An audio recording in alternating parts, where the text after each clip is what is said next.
નમસ્કાર મિત્રો, 7 સપ્ટેમ્બરે આવી રહેલા ચંદ્રગ્રહણ માટે તમે કરી શકો એવા સટીક ઉપાય આજે આપવા છે.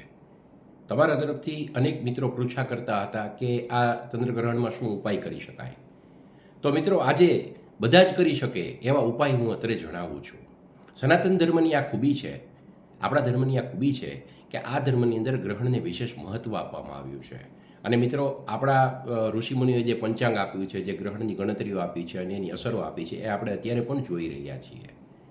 તો 7 સપ્ટેમ્બરના જે ચંદ્રગ્રહણ આવી રહ્યું છે ત્યારે રાત્રે લગભગ 9:58થી શરૂ થનાર છે અને લગભગ 3.5 કલાક ચાલવાનું છે.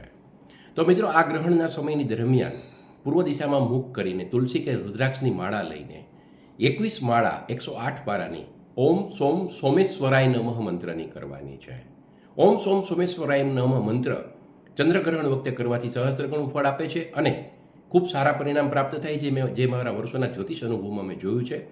આ મંત્ર, આ વિડીયો મિત્રોમાં શેર કરજો, જેથી વધુને વધુ લોકો આપણા સનાતન ધર્મ અને આપણી સંસ્કૃતિ વિશે જાગૃત થઈ શકે અને આ અદ્ભુત ઉપાય કરવા જેવો છે. તો અવશ્ય ચંદ્રગ્રહણ વખતે કરજો. Thank you.